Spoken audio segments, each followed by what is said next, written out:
దేవునికి మహిమ కలుగును గాక. ఈరోజు ఆయన సన్నిధిలో మరొకసారి మనందరం దేవుని యొక్క వాక్యమును వినడానికి,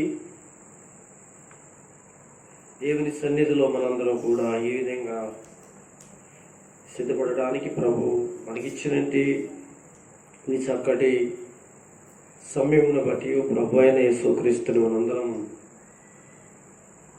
ఆరాధించడానికి దేవుడు కృప దయచేశాడు. మనము గతించినటువంటి వారంలో దేవుడు ఎవరిని వర్ధిల్ల చేస్తాడు అనేటువంటి సంగతిని మనము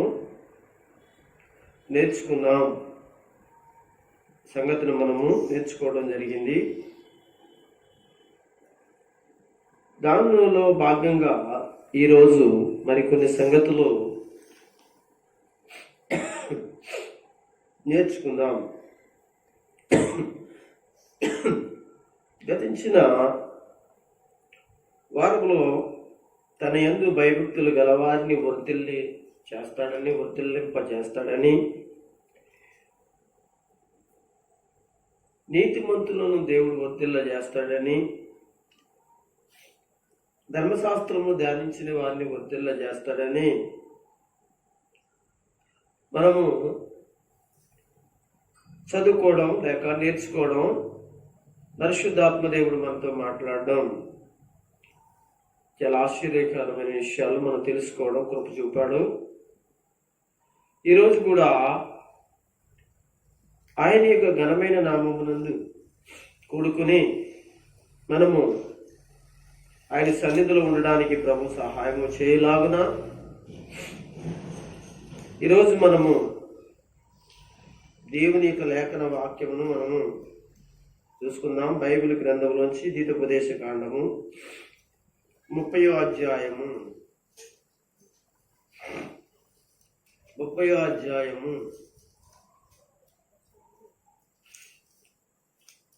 అధ్యాయము జాగ్రత్తగా మనం చదువుకుందాం. అందరూ చూడండి. 30వ అధ్యాయం తెరిచి ద్వితోపదేశ కాండము 9-10 వచనాలను చదువుతున్నాను. మీరు జాగ్రత్తగా పరిశీలన చేయండి, మీ బైబిళ్లను మీరు చూచి.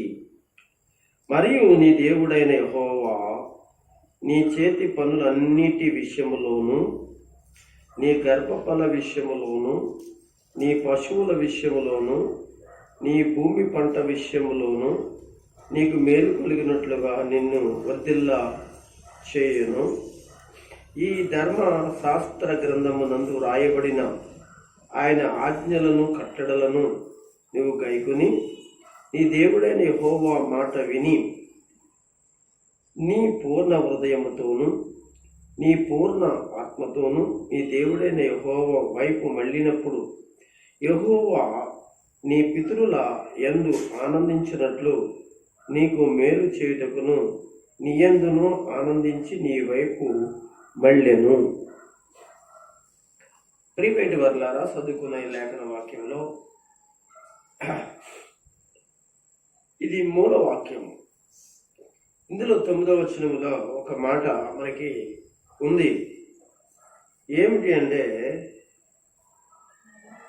ఏమి రాయబడింది? నీకు మేలు కలిగినట్లు నిన్ను వర్ధిల్ల చేయను అని అన్నాడు. నీకు మేలు కలిగినట్లు నిన్ను వర్ధిల్ల చేయను. అవును, ఎప్పుడు కూడా దేవుడైన ప్రభువు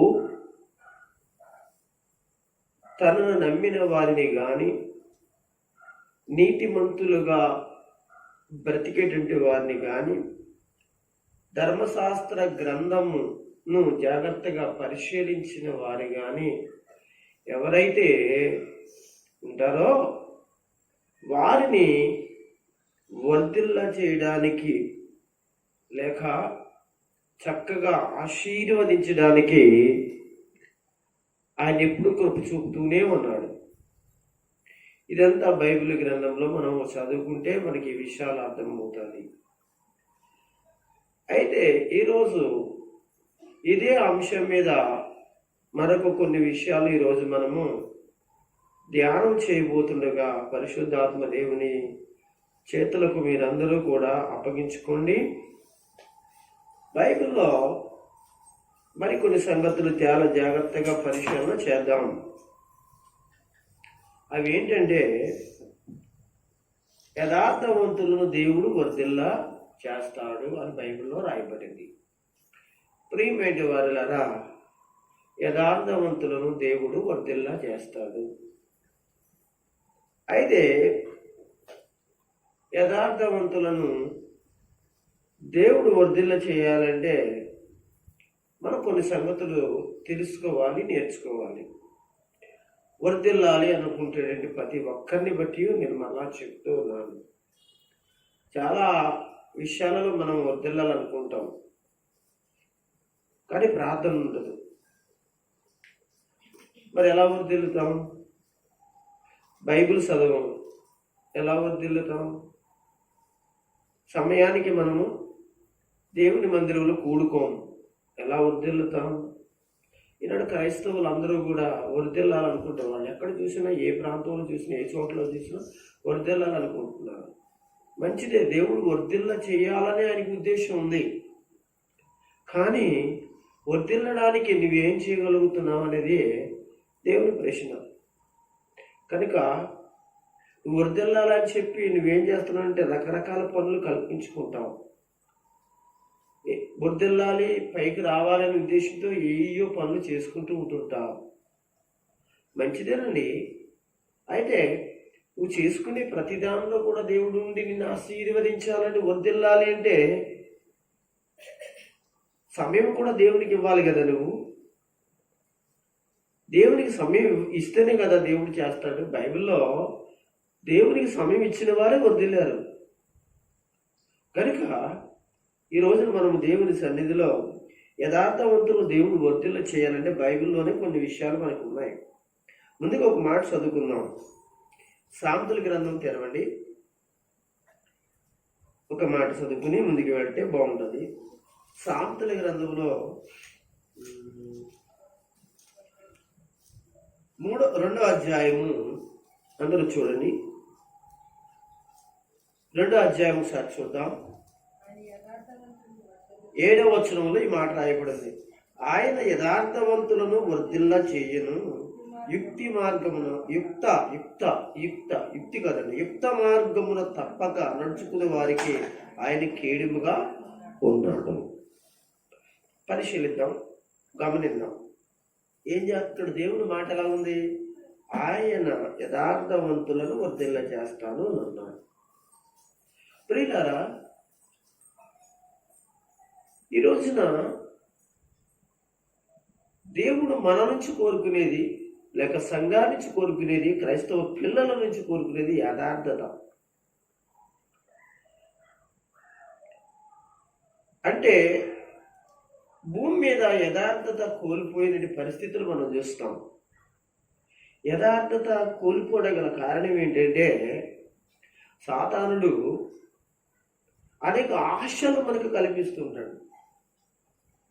సాతానుడు మనకు అనేక ఆలోచనలు కల్పిస్తూ ఉంటాడు.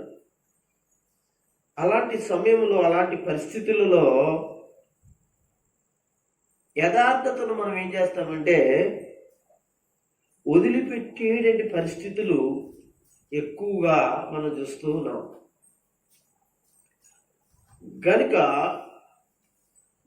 ఎవరైతే బైబిల్ను వింటారో, ఎవరు బైబిల్ను బాగా చదువుతారో, ఎవరు బాగా ప్రార్థన చేస్తారో, ఎవరు నమ్మకంగా బ్రతుకుతారో, ఎవరు నీతిమంతులుగా యేసు రక్తంలో కడగబడతారో, ఎవరు దేవుని వాక్యం అనే ధర్మశాస్త్రమునందు బ్రతుకుతారో, జీవిస్తారో, దేవుని బిడ్డలారా, వాళ్ళు దేవుని వాక్యం చెప్పింది ఏంటో తెలుసు, దేవుని మాట చెప్పింది ఏంటంటే వాళ్ళు వర్ధిల్లుతారు అనే విషయం గత మనం నేర్చుకుంటూ వస్తుండగా ఆ పరిస్థితులలో ఈరోజు మనము యథార్థవంతులు వర్ధిల్లుతారని దేవుడు మాట్లాడతారు. యథార్థవంతులు వర్ధిల్లుతారు. నిజమండి. మనం ప్రతి చిన్న విషయంలో యథార్థంగా మనం ఉంటే ఏమండి, యథార్థవంతులుగా ఉంటే, అసలు యథార్థవంతులు అనేవాళ్ళు బైబిల్లో ఏ విధంగా వాళ్ళు జీవిస్తారు, యథార్థవంతులు ఏ విధంగా బ్రతుకుతారు, ఏ విధంగా వారి జీవితాలను దేవుని దగ్గర ఉంచుకుంటారు అని అంటే బైబిల్ చెప్పింది. యథార్థవంతులు ప్రేమిస్తారట. మీకు అర్థమైందండి. యథార్థవంతులు ప్రేమిస్తారు. వాళ్ళు ప్రేమ ఉంటుందండి. ఆ ప్రేమ మొట్టమొదటిగా లోక సంబంధమైన ప్రేమ కాదండి, దేవుని ప్రేమ అండి. ఈ తర్వాత యథార్థవంతులు సత్యము చెప్పటంలో వాళ్ళ ప్రవర్తన ఎప్పుడు మార్చుకోరటండి. యథార్థవంతులు సత్యం నిజం చెప్పడం, అదే సత్యము అంటే నిజం చెప్పడంలో ఎప్పుడు కూడా వాళ్ళ ప్రవర్తన మార్చుకోనటండి. ఎప్పుడు నిజమే చెప్తారట. ప్రియులారా, గనుక మరి అలాంటి వాళ్ళు వద్దలేకపోతే ఎలాంటి వాళ్ళు వద్దెళ్తారని చెప్పండి. ప్రాణం పోయినా కానీ, పరిస్థితులు నీకు అనుకూలంగా లేనప్పుడు కూడా నిజం అనేది ఎప్పుడైతే చెప్తూ ఉంటారో వాళ్ళు పుట్టుకొచ్చేది ఏంటంటే యథార్థత.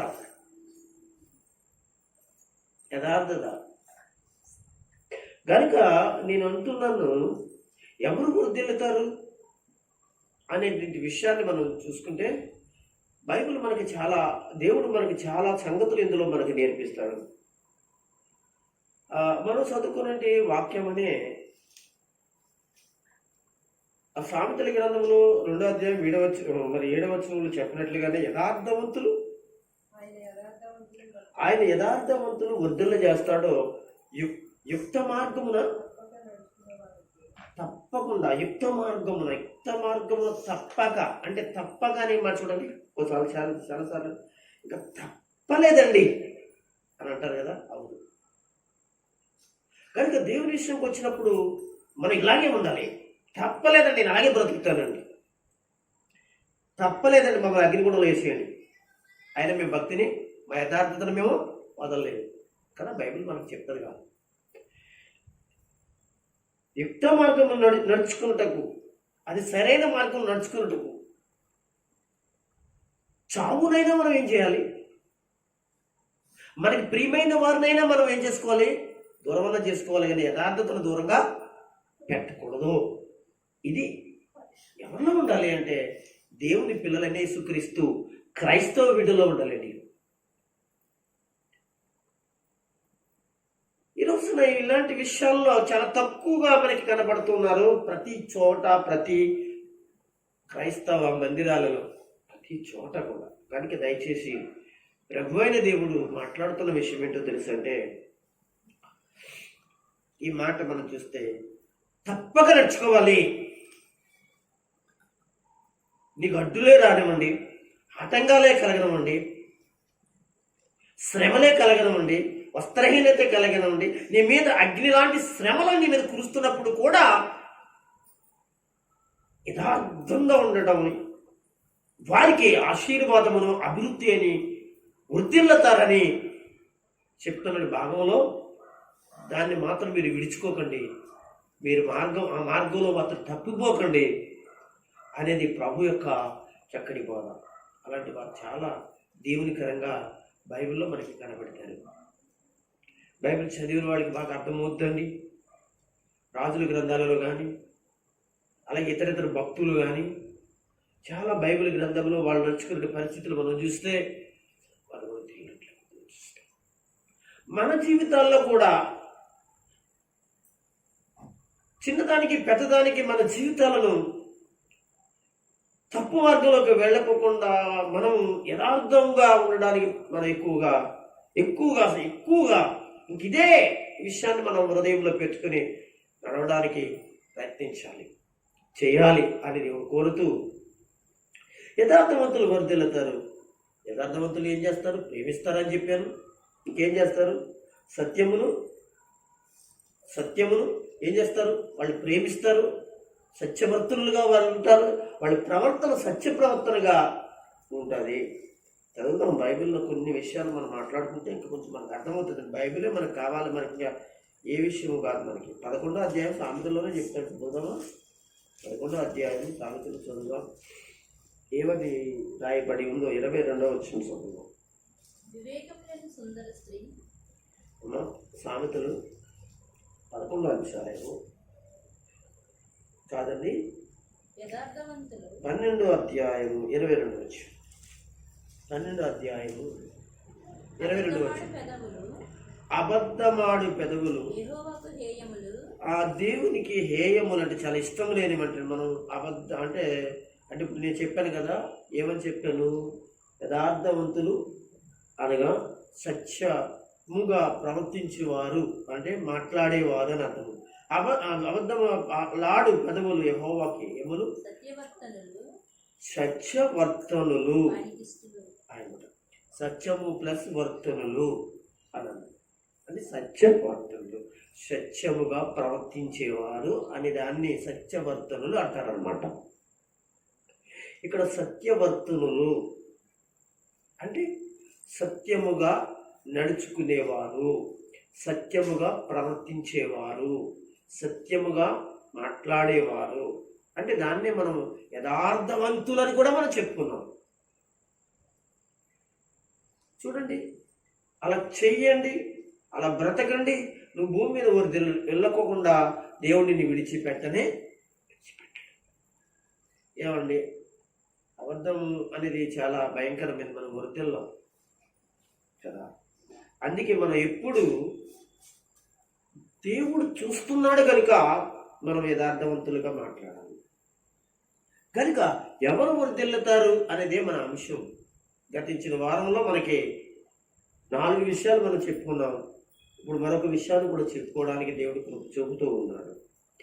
ఇంకా మరి ఎవరు అనే దాని గురించి మనం మాట్లాడితే ఈ వచనంలో యథార్థవంతులు సత్య ప్రవర్తనలు ఆయనకి ఇష్టలు అన్న సత్య ప్రవర్తనలు ఆయనకి ఇష్టలు అనే మాట మనకి కనబడుతుంది. ఇక్కడ కూడా ఒక మాట చదువుతాము. ఇక్కడ 11వ అధ్యాయం 20వ వచనం చదువుతారా? చదవండి. మూర్ఖ చిత్తులు యథార్థముగా ప్రవర్తించేవారు ఆయనకి ఇష్టలు అనే మాట మనకు కనపడుతుంది. అంటే మనము ఎదర వాళ్లకు ఇష్టలై ఉండడానికి మన జీవితాలను యథార్థం లేకోకుండా మార్చుకోకూడదు. వాళ్ళని మనం కలుపుకోవడానికి, వాళ్ళతో మనం జత కట్టడానికి, వాళ్ళతో మనం తోడై ఉండడానికి, వాళ్ళతో నడవడానికి, వాళ్ళు యథార్థవంతులు కాకపోతే మనం కూడా యథార్థవంతులుగా లేకుండా వాళ్ళతో సరితూగి నడుచుకుంటే మనం చేర్చుకుంటారేమో అన్న ఉద్దేశంలో మీరుంటే అది తప్పు అని దేవుని వాక్యం చెప్తుంది. నువ్వు యథార్థవంతుడిగా ఉండు. యథార్థం లేని వారిని ప్రభు దగ్గరికి యథార్థవంతులుగా ఉండేటటువంటి వారిగా నువ్వు యథార్థవంతుడిగా ఉండాలి. ప్రభు చెప్తున్నాడు, అదే చెప్తాడు ఇక్కడ 20వ వచనంలో. యథార్థముగా ప్రవర్తించు వారు ఎవరైతే ఉన్నారో వారు ఏం చేయబడుతున్నారంటే దేవునికి ఇష్టలుగా ఉంటున్నారటండి. మనం ఈ లోకంలో ఎవరికి ఇష్టలుగా ఉన్నా లేకపోయినా కదా. దానియేలు ఏమండి దేవునికి ఇష్టడుగా ఉన్నాడు. ఏమంటే ఆ లోకం అక్కడ ఉన్నటి బబులోను ఆయన ఉన్నటి రోజులలో ఎవరైతే ఉన్నారో వాళ్ళందరికీ ఇష్టలుగా లేడు. ఏ పక్కకి వెళ్ళినా కానీ దానియేలు అంతా కూడా యథార్థమైనటి హృదయం కదా, మంచి హృదయం. అసలు తప్పు అనేది తన దగ్గర దొరకడం అనేది కష్టమైంది కనుక తను పట్టుకుని రాజుకు అప్పగించి రాజు ద్వారా ఏం చేయాలనుకున్నారంటే సింహాలకు అప్పగించాలనుకున్నారు. వాళ్ళు ఏదో ప్రవర్తించారు. కానీ అతడు సింహాల బోనులోకి వెళ్ళే వరకు కూడా ఏం చేశాడు? యథార్థంగానే ఉన్నాడు. రాజు దగ్గరికి తీసుకొచ్చారు. రాజు కూడా చాలా అతని విషయంలో యథార్థవంతుడని తెలుసు. కానీ అతను చేసిన సంతకాన్ని బట్టి, అతను ఇచ్చిన మాటని బట్టి ఇంకా రాజ్యంలో మరి ఏమి మాట్లాడడానికి లేకపోయాడు. అయితే దానియేలు ఏం చేశాడు? ప్రార్థన చేశాడండి. అంతేగాని అతడు తప్పేమి చేయలే. అతడు యథావిధిగా ఎప్పుడు తను పూజించుకునే పూజను చేసుకుంటున్నాడు. దాన్ని పెద్ద తప్పుగా మనం ఏం చేసుకోవాలి? యథావిధిగా మనం ప్రార్థన చేసుకుంటామండి. పక్కోళ్ళకి ఇష్టం ఉండదు, పక్కోళ్ళకి నచ్చదు, లేకపోతే ఇక్కడే మనం ప్రార్థన చేసుకుంటాం, ఇక్కడే చర్చిలో ఆరాధన చేసుకుంటాం, పక్కోళ్ళకి ఏమండి ఇష్టం ఉండదు, వాళ్ళకి ఇష్టం లేదు ఆ ప్రార్థన, లేకపోతే ఆ యొక్క ఆరాధన ఇష్టం లేదు. అంతటా మాత్రమే మన యథార్థవంతులు కాకపోం కదా, మంచివాడు కాకపోం కదా. అలాగే దానియేలు కూడా యథావిధిగా ఏం చేశాడంటే ప్రార్థన చేస్తున్నాడు. అందులోకి అతడు ఆరాధించే దేవుడు నిజదేవుడు కదా. అందుకని ధైర్యంగా దేవుని సన్నిధిలో ప్రార్థన చేసినప్పుడు అతను పట్టుకుని రాజు దగ్గర తీసుకొచ్చాడు. రాజు దగ్గర తీసుకొచ్చిన తర్వాత జరిగిన విషయం ఏంటంటే రాజు కూడా తెలిసిన విషయమే. అప్పుడు రాజు ఇంకేం చేయలేక ఏం చేశాడంటే సింహాల బోనులోకి వేయడానికి అనుమతించాడు అక్కడ ఉన్న వాళ్ళకి. కానీ దానియేలుకి తెలుసు తనకి చేసింది ఏదో కనుక మరి తిరిగి ఆ సింహాల బోనులో నుంచి రక్షణ పొందడానికి లేక బ్రతకడానికి గల కారణం ఏంటో తెలుసంటే అతని యథార్థతే. కనుక యథార్థవంతులు ఎప్పుడు కూడా ఏం చేయబడతారంటే బ్రతుకుతారండి. ఆయనకి ఇష్టలుగా ఉన్నంటే వాళ్ళందరూ కూడా బ్రతుకుతారండి. కనుక ఈరోజు మనం తెలుసుకోవాల్సిన విషయం ఏంటి? వర్ధిల్లేటటువంటి పరిస్థితి నీ జీవితంలో నీకు కావాలనుకుంటే వర్ధిల్లడానికి దేవుడు ఎటువంటి మార్గం పెట్టాడో వాటిని ఆయా సమయాల్లో దేవుని సేవకులు చెప్పినప్పుడు, లేకపోతే మనం చదువుకుంటున్నప్పుడు ఆ మాటలు మన జీవితాల్లో చేస్తే మనం వర్ధిల్లుతాం. అంతకంటే ఇంకేం లేదు. మనం చేస్తేనే వర్ధిల్లుతాం. ఏమండి? అది కూడా ఏంటి? లోకంలో చెప్పినట్లుగా చేస్తే వర్ధిల్లము. యేసయ్య తన బైబిల్లో చెప్పినట్లుగా చేస్తే వర్ధిల్లుతాం. కనుక దయచేసి మనందరూ కూడా ప్రభు యొక్క మార్గంలో ఉన్నాం, వర్ధిల్లడానికి ఇష్టపడదాం, ప్రభు కృప చూపినట్లుగా నడుద్దాం. కనుక దేవుని పిల్లలారా, బైబిల్లో ఇంకా మరికొన్ని విషయాలు ఈరోజు చదువుకోవడానికి చూద్దాం. యథార్థవంతులు కదా. ఒకసారి అందరూ బైబిల్ తెరిచి దినవృత్తాంతాలు 2వ గ్రంథాన్ని ఒకసారి చూడగలరా? అక్కడ కూడా ఒక విషయాన్ని మనం నేర్చుకోవచ్చు. 16వ అధ్యాయం అండి అది 16వ అధ్యాయము అనమాట. తీసి చూద్దాం. 16వ అధ్యాయంలో ఒక రాజు ఉంటారు, ఆయన పేరు ఆశా అనేది రాజు. ఒకసారి ఒక వచ్చిన చదువుతాం. 16:9 చదువుతాం. చూడండి, తన ఎడల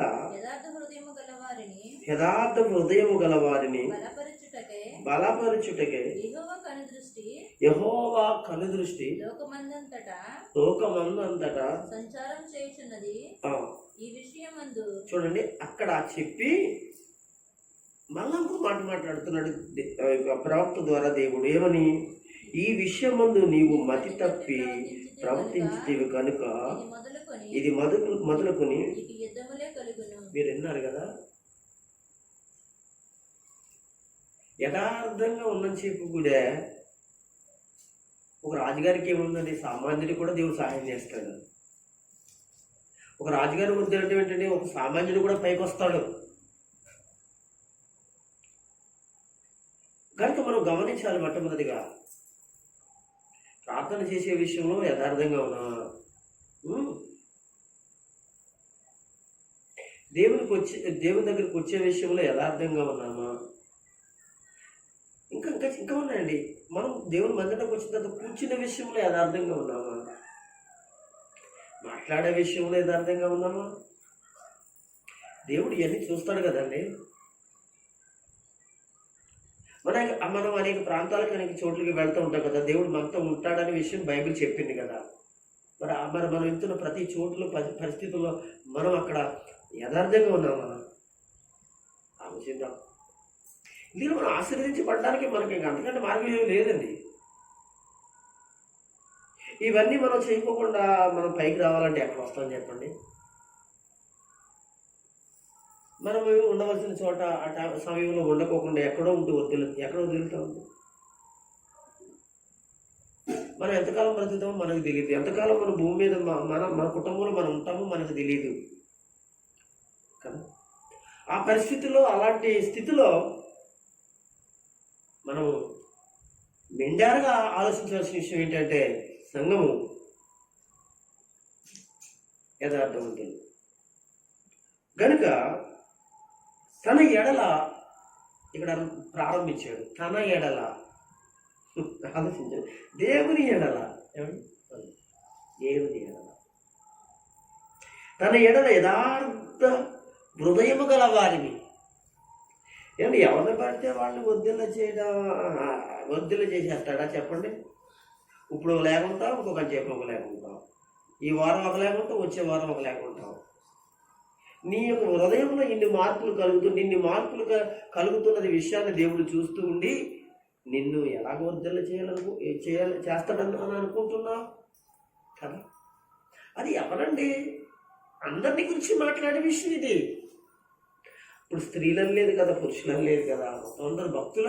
నేను కూడా ఒక భక్తుడే, ఎవరైనా అంతే కదా. దేవుని దృష్టిలో మనము అందరం ఒకటే కదా. తన ఎడల యథార్థముగా ప్రవర్తించే వారి ఎడల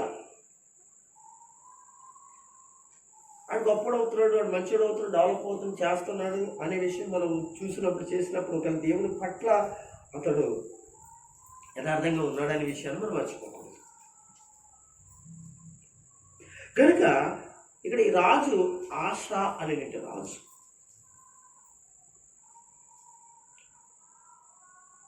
ఆశాని ఈ రాజు గురించి చాలా మంచి రాజు అండి. ఈ రాజు ఎంత మంచి రాజు అంటే, కానీ ఇంత మంచి రాజుని ఒక్కసారిగా దేవుడు ఏమంటాడు తెలుసా? ఈ విషయంలో మతి తప్పి చేస్తుంది. మనం చాలాసార్లు అనుకుంటూ ఉంటాం అన్నీ బాగానే చేసి ఈ ఒక్క విషయంలో మనం ఒకవేళ ఇలా ఉంటే ఏంటని అనుకుంటాం. ఆ విషయంలో కూడా దేవుడికి ఇష్టం ఉండదు. చూడండి, ఈ విషయంలో ఉన్నాడంటే చాలా విషయాల్లో మంచిగానే ఉన్నాడు కదా. ఆశాన్ని గురించి చదివితే ఈ రాజు అండి, ఇతను యోధా రాజు అండి.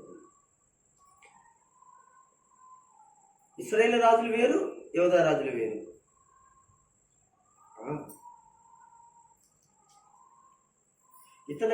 ఇతని కాలంలోనండి ఒకసారి లైన్ చూడండి. ఇతను యోధా దేశంలో రాజుగా పరిపాలన చేస్తున్న రోజులండి.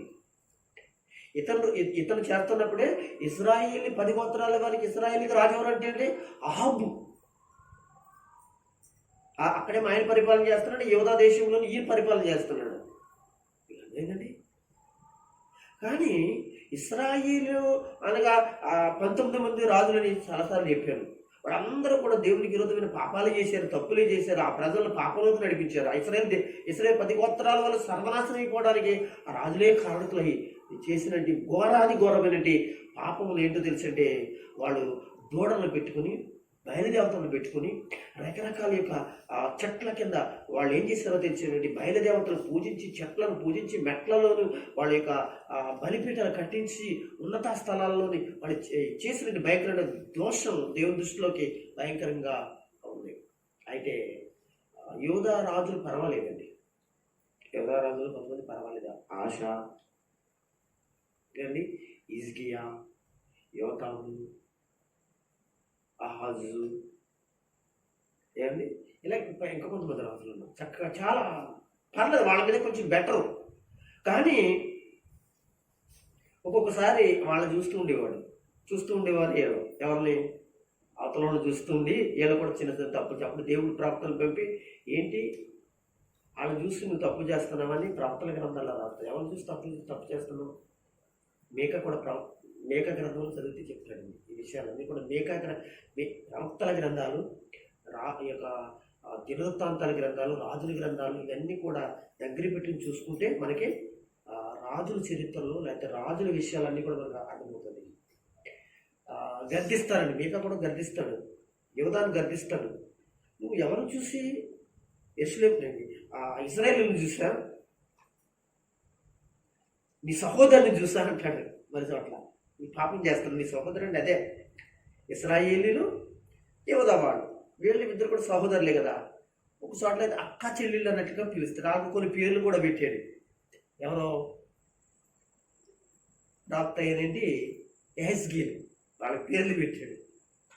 అక్కడ వెళ్ళి వాళ్ళ పేర్లు పెట్టి ఇలా పిలిచి వాళ్ళైతే నీ చెల్లి చేస్తుంది పలానా పేరు కనుక నువ్వు కూడా అలా చేస్తున్నావా అనేది యోధాని గర్దించడం జరిగింది. యోధా ఎందుకంటే చాలా వరకు మంచిగా ప్రవర్తించగలిగా, ఎందుకు చూసి నువ్వు పాడైపోతున్నావు, యథార్థత పోగొట్టుకుంటున్నావు, దేవునికి దూరం అయిపోతున్నావు, నీ జీవితం అంతా కూడా పాపంతో ఎందుకుంటున్నావు అని చెప్పి గర్దించడం జరిగింది.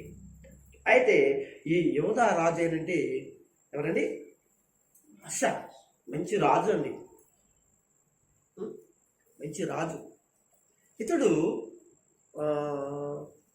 ఇతని కాలంలోని ఇశ్రాయేలీలకు ప్రవక్తలుగా ఎవరున్నారంటే తెలిసి ఇది యోధా దేశం. ఇది ఇశ్రాయేలీలకు ప్రవక్తలు ఎవరు చెప్పమంటారు? ఇశ్రాయేల్ 10 గోత్రాలకు ఎవరంటే ఎలీషా, ఏలియా ప్రవక్తలుగా అక్కడ ఉండి ప్రవచనాలు చెప్తున్నారు. వాళ్ళు చేసే పాపాలను ఖండిస్తున్నారు. ఇతను కూడా వినపడుతుంది. పక్క రాజ్యాలే కదా, వినపడమేంటి? దేవుని యొక్క ప్రవక్తలు అక్కడ గర్తిస్తున్నారు, అద్భుతాలు చేస్తున్నారు, అక్కడ చేసే కార్యాలను వినపడమంటారా? వినపడతాయి. ఆ ప్రవక్తలు బోధించిన బోధలన్నీ కూడా, ఆ 10 గోత్రాల వారిని గర్తించిన విషయాలు కూడా తమరికి ఎవరికి ఆశ అనేటువంటి రాజుకి తెలియకోకుండా లేకుండా లేదండి. సరే, ఇలా జరుగుతుందిగా ఈ ఆశకి దేవుడు ఉన్నతమైన విజయాలు ఇచ్చాడండి. దేవునికి స్తోత్రం చెప్పండి గట్టిగా. హల్లెలూయా. మంచి విజయాలు ఇచ్చాడు. ఎందుకంటే తనకు ముందు ఉన్నటువంటి రాజులు లేదా తండ్రులు కొంతమంది దేవునికి విరోధమైన పాపాలు చేశారు. పాపాలు అంటే ఏంటో తెలుసండి?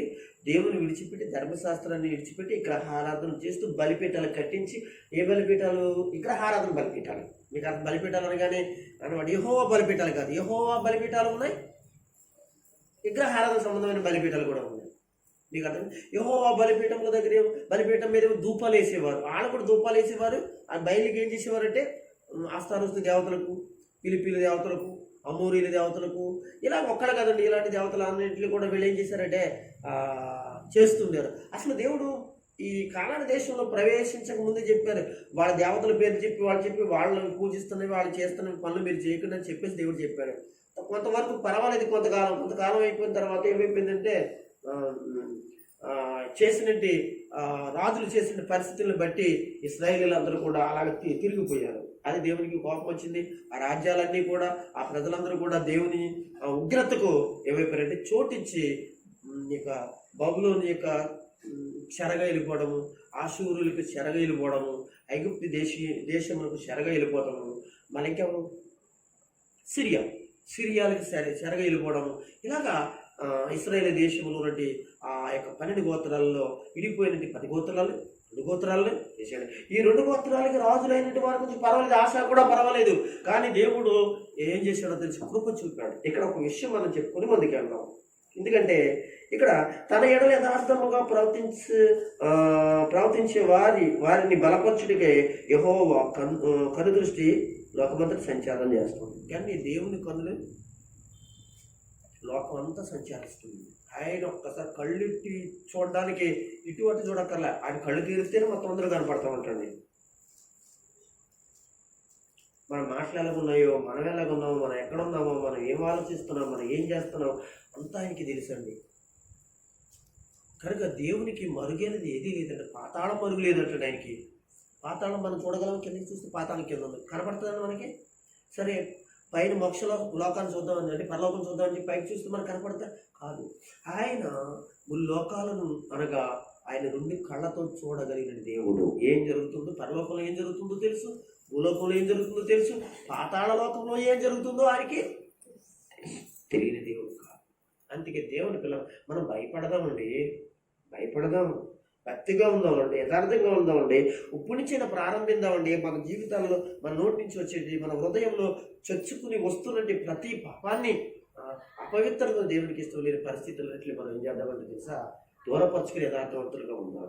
ఈ ఆశ నీ దేవుడు అంటున్నాడు, ఈ విషయంలో మతి తప్పి తీవి అని ఎందుకు అన్నాడంటే, కొంచెం మనం చదువుకుందాం. ఏమండి, మీరు ఇతడు అబియా యొక్క కుమారుడండి. ఏమండి, అయితే అబియా అని తన తండ్రి చనిపోయాక దేవుడు తనకి రాజ్యాన్ని ఇచ్చాడు. అయితే రాజ్యాన్ని ఇవ్వటం కాకుండా దేవుడు ఎన్నో విషయాలలో ఏం చేశాడంటే కృప చూపించాడు. చదువుదాం. 5వ వచనం, 14వ అధ్యాయం 5వ వచనం, అక్కడక్కడ కొన్ని మాటలు చదువుకుంటే మీకు చూద్దాం. ఎక్కడండి? ఉన్నత స్థలములను సూర్య దేవతా స్తంభములను యోధావారి పట్టణములన్నిటిలో నుండి తీసివేసెను. అతన్ని రాజ్యము నెమ్మదిగా ఉండెను. చూసారండి, నెమ్మదిగా ఉండెను. ఏమండి, చక్కగా దేవుడు ఆశీర్వదిస్తున్నాడు. ఎందుకు అతను ఆశీర్వదిస్తున్నాడు అంటే 2వ వచనం చదువుకుందాం. ఆశ తన దేవుడైన యెహోవా దృష్టికి అనుకూలంగాను యథార్థముగా నడిచిన వాడై. ఇక్కడ మనకి మళ్ళీ ఏం కనపడుతుందమ్మా? యథార్థవంతుడుగా నడిచిన వాడై. అక్కడేమన్నాడు 9వ వచనంలో? తన ఎడల ఏమంటాడు అంటే తన అంటే ఎవరో? దేవుడు అక్కడ దేవుని ఎడల మనము నడుచుకుంటే వర్ధిల్లకోకుండా ఉండని వాడు ఎవడో ఉండనే ఉండడు. అది ఇక్కడ స్టార్టింగ్ లో చక్కగా ఉన్నాడు, ఎన్నో విజయాలు ఇచ్చాడు. ఇదంతా మనం చదువుకుంటే దేవుడు గొప్ప కార్యాలు చేశాడు. ఏమండి, ఎన్నో యుద్ధాలలో ఏం జరిగిందో తెలుసా? కొన్ని యుద్ధాలలో దేవుడే సహాయం చేశాడట. ఒకసారి మనం చదువుదామా? 8వ వచనంలో చదువుకున్నాం. ఇక్కడ 7వ వచనం నుంచి చదివితే మనకు బాగా అర్థమవుతుంది. చదవండి. చేశాను మన దేవుడైన యెహోవాను మనం ఆశ్రయించినందున ఆయన మన చుట్టూ నెమ్మది కలుగజేస్తున్నాడు. దేశమందు మనం నిరభ్యంతరంగా తిరగొచ్చును. మనం ఈ పట్టణమును కట్టించి వాటికి ప్రాకారములు, గోపురములు, గుమ్మములను, ద్వారబంధములను అమర్చుదము. కాగా వారి పట్టణములను కట్టి వృద్ధి నొందిరి. ఆగండి, చక్కగా ఈ ఆశ దేవునిలో ధర్మశాస్త్రములు బాగా వర్ధిల్లుతున్నాడు, దేవుని వాక్యంలో బాగా వర్ధిల్లుతున్నాడు. మీకు కావాలి ఏం చేశాడు? సూర్య దేవతలను, దేవతా స్తంభములను, బయల దేవతలు, ఇట్లాంటి యోధా దేశములు ఉన్న వాటిలన్నింటినీ కూడా ఏం చేశాడు? తీసేసి దూరంగా కిత్రో వాగులో వాడేసి వాటిని కాల్చేసేసాడండి. అంతేకాకుండా దేవుడు చూసి అతను వృద్ధిలోనికి తీసుకొస్తున్నాడండి. అక్కడ కొంచెం చదువుతాం. వృద్ధిలోకి ఎలా తీసుకొస్తున్నాడు చదవండి. డాళ్ళను ఈటెలను పట్టుకొను 3 లక్షల మంది యోధావారును కేడమును ధరించి విల్లు వేయి 2,80,000 మంది. ఆగండి, చూడండి ఇతనికి ఎలాంటి మిలిటరీ ఉందో చూసారా? దేవుడు ఇచ్చాడండి. అంటే 3 లక్షల మంది యోధావారు ఏంటండి? ఈటులు పట్టుకుని ఇసిరేవాళ్ళండి. ఈటులు ఇసిరేవాళ్ళండి. ఎంతమంది అంటే? యుద్ధం అంటే దేశం బాగోవాలంటే మిలిటరీ ఉండాలండి. మిలిటరీ ఉండాలి. మిలిటరీతో పాటు మిలిటరీకి ఏముండాలో తెలుసండి? ఆయుధాలు ఉండాలండి. అప్పుడే దేశము చాలా వృద్ధులకు వస్తుంది. అందుకని చూడండి, చాలా దేశాలు వాళ్ళకి మిలిటరీ ఉండటమే కాకుండా ఆయుధాలు కూడా, వాళ్ళకి ఎలాంటి ఆయుధాలు ఉంటాయి? అందుకే వాళ్ళకి గొప్ప అభివృద్ధులకు వచ్చారు. అమెరికా లాంటి ఇంకా చాలా దేశాలు అభివృద్ధులకు రావడం గల కారణం మిలిటరీ. అందుకని మన దేశంలో చాలా వరకు కొంత ప్రజలు ఇచ్చేటువంటి కొంత చూడండి, అదేదో తలపన్ను అంటారు, పన్ను, ఇటువంటి కొన్ని మిలిటరీకి ఎక్కువగా ఖర్చు పెట్టడానికి గల కారణం ఏంటో తెలుసంటే, మిలిటరీ బాగా బలంగా ఉంటే దేశంలో ప్రజలందరూ కూడా బలంగా ఉంటారు. ఇతను ఏం చేశాడో తెలుసా? ఆ దేశంలో సైన్యాన్ని ఏం చేశాడు? బాగా సమకూర్చుకున్నాడు, బాగా దేవుడు ఇచ్చాడు. ఎందుకు? అతనికి అంతకుముందున్న రాజులకి బాగా ఇంకా ఎక్కువ ఉండేవారు. వాళ్ళ తర్వాత వచ్చిన రాజులు దేవుని దృష్టిలో తప్పుగా జీవించడం వల్ల ఏం చేశారంటే సైన్యం తగ్గిపోతా ఉంది. తర్వాత ఆశారాజు ఇతడికి చక్కగా సమకూర్చుకుంటున్నాడు. కేడములు ధరించుకుని విల్లు వేయి 2 లక్షల మంది, 2,80,000 మంది ఎవరున్నారంటండి? చదవండి. ఆగండి, ఉందండి. ఉన్న తర్వాత ఒక రోజున యుద్ధం వచ్చిందండి. ఆ యుద్ధంలో ఏం జరిగిందో ఒకసారి, వీరందరూ పరాక్రమశాలులయుండిరి. ఇంకా తిరిగిలేదండి. ఎలాంటి వాళ్ళు దేవుడు ఇచ్చాడు చూసారా? ఉషీయుడైన జరాహు వారి మీద దండెత్తి 1,000 సైన్యమును 300 రథములు సమకూర్చుకుని బయలుదేరి మారేషు వరకు రాగా. చూడండి, మారేషుకు రాగా ఆశ అతను ఎదుర్కొని పోయి వారు మారేషి వద్ద ఆ ఆశ అతనికి ఎదురాయను. మారేషునొద్ద జపాతాను జపాతాను పల్లపు స్థలములో భక్తులు తీరి యుద్ధం కోసం భక్తులు తీరగా యుద్ధము కలపగా ఆగండి. ఇప్పుడు ఆ యుద్ధం అక్కడ ఎంతమంది అండి? ఇప్పుడు ఆశ చేసిన పని ఏంటో తెలుసండి, మోకరించి ప్రార్థన చేశాడు. దేవునికి స్తోత్రం. ఏముండాలి? రాజులండి, వాళ్ళు రాజులండి, వాళ్ళకి కిరీటాలు ఉన్నాయండి, సైన్యం ఉందండి, వాళ్ళ కాలు బలం ఉందండి. వాళ్ళకి అంటే వాళ్ళ వెనకాల సైన్యం అంటే కాలు బలమే కదా, కండబలమే కదా, భుజబలమే కదా. సైన్యం ఇదంతా చూసుకుని వాళ్ళు ఏమనుకోవాలి తెలుసా? యుద్ధానికి వెళ్ళి కొట్టేద్దాం అని అనుకోవచ్చు. కానీ చూడండి, దేవుడే తోడుగా లేకపోతే ఆ యుద్ధంలో మనం ఎంతమంది తీసుకువెళ్ళినా మనం గెలవమన్న సంగతి కొంతమంది రాజులు గ్రహించిన వారిగా ఉన్నారు. అందుకే వాళ్ళు వదిలేరండి. ఏం జరిగింది తెలుసు? ఆశ తన దేవుడని యెహోవాకు ఏమంటే ఏం చేశాడంటే, ఏమంటే మనం ఇది నేర్చుకోవాలండి. ఇది ఇది ఇది చాలా మంది ఇది లేదండి. మనకి యుద్ధం ఉంది, మనకేదో తెలివితేటలు ఉన్నాయి, మనకేదో ఉంది, చేసి సిగ్గుగలము. కానీ అవతల వాళ్ళు కూడా నీకు మీద తెలివితేటలు కలిగిన యుద్ధానికి అనేక మంది ఉన్నారు. కానీ దేవుని బిడ్డలారా, గెలుస్తామా లేదా అనేది మనం వెనకాల ఉన్న సైన్యాన్ని బట్టి కాదండి, దేవుని బట్టి. ఇది మనం గ్రహించాలి. దేవుని పిల్లలైన వాళ్ళు మన గెలుపు మన గెలుపు అనేది దేవుని నుంచి మనకు రావాలి. చూడండి, ఇతడు అంటాడు, ఆశ తన దేవుడైన యెహోవాకు మొర్రపెట్టి బలము లేని వారికి సహాయము చేయటకు. అబ్బా, అంటే బలం లేదు వీటికి. నెక్స్ట్ చూడండి, మీరు బలం లేదా? అసలు ఆలోచించండి, ఎక్కడికి వెళ్ళిపోయి చూసారా, ఎంత తగ్గింపు జీవితం. బలం లేదు ఇతనికి. ఏమన్నా అన్ని లక్షల మంది ఉన్నారే, అంత సైన్యం ఉందే, ఏమండి ఎంత పరిస్థితి అంటే ఏమంటున్నాడు చూడండి. దేవుని దగ్గర ఇంత ప్రార్థన చేస్తున్నాడు, ప్రభా నేను యుద్ధానికి వెళ్తున్నానంటే నాకేదో బలం ఉందని కాదయ్యా, నాకు అంగు బలం ఉందని, రథ బలం ఉందని, గుర్రముల బలం ఉందని, సైన్యముల బలం ఉందని, లేకపోతే లక్షల మంది ఈటులు వేసేవాళ్ళని, లక్షల మంది అనగా డాలు విసిరేవారని, బాణాలు వేసేవారని. అయ్యో దయచేసి కాదయ్యా అంటున్నాడు. ఏమంటాడు? ఎంత చక్కటి ప్రార్థన అండి. దేవుడు ఇలాంటి యథార్థవంతులు ప్రార్థన వినకపోతే ఎవడు ప్రార్థన వింటారండి? నీకు అలాంటి ప్రార్థన ఉందా?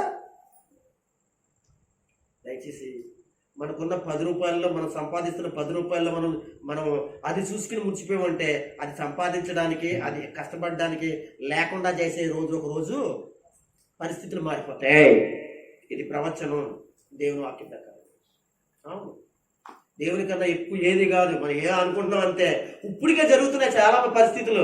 ఎందుకో ఇంకా దేవునికి ఇంకా ఇబ్బందికరమైనది. దేవుని కోపం నీ మీద రప్పించుకుంటున్నావు. దేవుని కోపం కావాలని నువ్వు తెచ్చుకుంటున్నావు. అంటే ఎందుకంటే నీ హృదయ యొక్క పరిస్థితులు ఏం చూస్తున్నావు నువ్వు? నీకు సహాయం ఎందుకు రాదు? వస్తుంది. నువ్వు మొదటిగా సమయాన్ని, పరిస్థితులను దేవునికి అప్పగించవే. ఎందుకు అవతలకి లోపడిపోతున్నావు? నీ యుద్ధంలో నీవేమి గెలవగలవా?